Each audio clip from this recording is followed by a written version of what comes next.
It was a dark and stormy night, and Sarah was browsing through an antique store when she stumbled upon a peculiar doll. The doll was old and worn out, with a creepy smile on its face. Sarah couldn't resist the temptation and bought the doll. As soon as she brought the doll home, strange things started happening. Sarah would wake up in the middle of the night to find the doll sitting at the foot of her bed, staring at her with its lifeless eyes.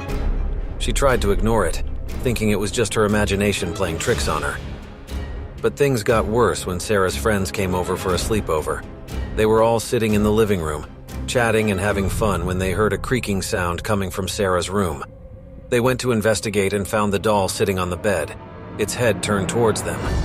Suddenly, the doll's eyes lit up, and it started moving on its own.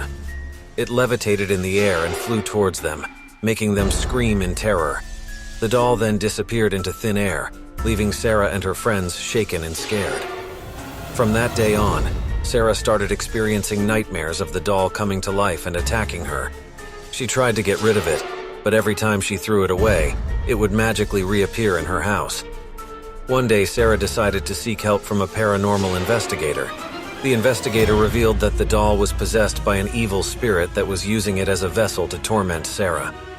He performed a ritual to exorcise the spirit and destroy the doll. Sarah thought that was the end of it, but she couldn't have been more wrong. A few weeks later, strange things started happening again. Objects would move on their own, doors would slam shut, and Sarah could hear whispers in the dead of night.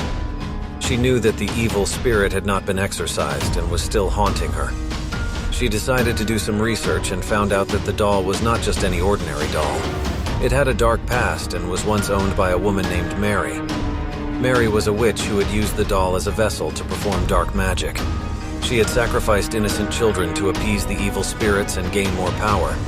But one day, her coven turned against her, and she was burnt at the stake.